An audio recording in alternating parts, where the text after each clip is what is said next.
আসানসোল উত্তর বিধানসভার বিধায়ক কৃষ্ণেন্দু মুখার্জিকে সংবর্ধনা জানালেন রেলপাড এলাকার মুসলিম সম্প্রদায়ের উলেমা ও সাধারণ মানুষ।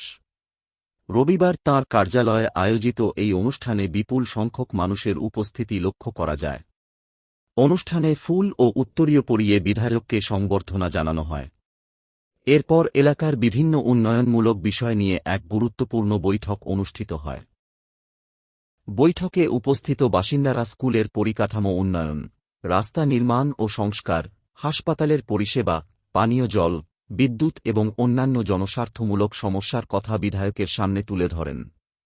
বিধায়ক কৃষ্ণেন্দু মুখার্জি বলেন, বিজেপি সবকা সাথ, সবকা বিকাশ, সবকা বিশ্বাস নীতিকে সামনে রেখেই মানুষের সেবায় কাজ করে চলেছে। আসানসোল উত্তর বিধানসভায় উন্নয়নের গতি আরও ত্বরান্বিত করাই আমাদের লক্ষ্য। তিনি আরও বলেন, যারা অন্যায় করবে তাদের কাউকেই ছাড় দেওয়া হবে না। আইন অনুযায়ী প্রত্যেকের বিচার হবে এবং আইনের শাসন বজায় থাকবে। না, ওনারা এসেছিলেন রেলপাড়ের, আমি জনপ্রতিনিধি হিসেবে আমাকে সম্মান দিতে এসেছিলেন। ওরা আমাকে সময় নিয়েছিলেন আমার কাছে, আমি সময় দিয়েছিলাম। আজ এসেছিলেন, ওনাদের কিছু কোয়ারিজ ছিল, কিছু বিষয় ছিল, কিছু মিসআন্ডারস্ট্যান্ডিংও ছিল।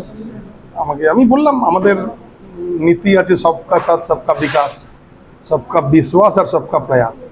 সবাইকে নিয়ে চলাই হচ্ছে আমাদের নীতি।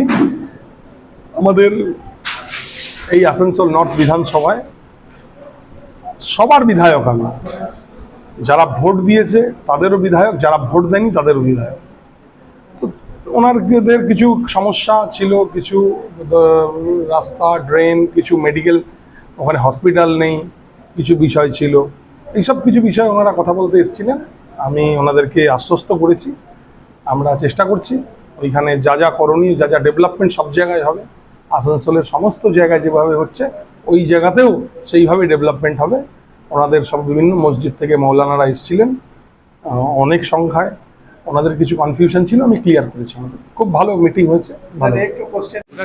বৈঠকে উপস্থিত মুসলিম সম্প্রদায়ের প্রতিনিধিরা এলাকার সার্বিক উন্নয়নের স্বার্থে বিভিন্ন দাবি ও সমস্যার কথা বিধায়কের কাছে তুলে ধরেন। বিধায়ক সেগুলি গুরুত্ব সহকারে বিবেচনা করে প্রয়োজনীয় পদক্ষেপ নেওয়ার আশ্বাস দেন। मुख्तसरन ये कि उनके इस्तकबालिया के लिए इतने तमाम लोग आए, ताकि ये कि एमएलए होने के बाद उनके घर पे आकर इस्तकबालिया नहीं दिया गया था, इसलिए लोग आए कि उनका इस्तकबालिया दिया जाए। और ये कि इलाके के सिलसिले में उनसे गुफ्तगू की जाए कि भाई इलाके में किसी तरह की कोई बदअमनी ना हो, और हो तो फ़ौरन उसका एक्शन ले। और जब तक ये कि बहाल रहे मामला, उस वक्त तक ये किसी तरह की कोई सी बात नहीं है। आप हमारे साथ हैं, हम लोग आपके साथ हैं। हाँ, उस सिलसिले में बात हुई। उन्होंने ये कहा कि भाई ठीक है, ये खबर आई है, हम तहकीक करके फिर आप लोगों को इसकी इत्तला देंगे, खबर करेंगे। इसलिए कि उन्होंने मिसाल दी कि आप लोग छः आप तो ठीक बोल रहे हैं, और उसी को मैं 9 कहता हूँ, उसी को घुमा दिए तो मैं भी सही कह रहा हूँ। लेकिन उस मामले की तह तक जाना ज़रूरी है, ताकि आइंदा किसी तरह की कोई ऐसी बात नहीं हो।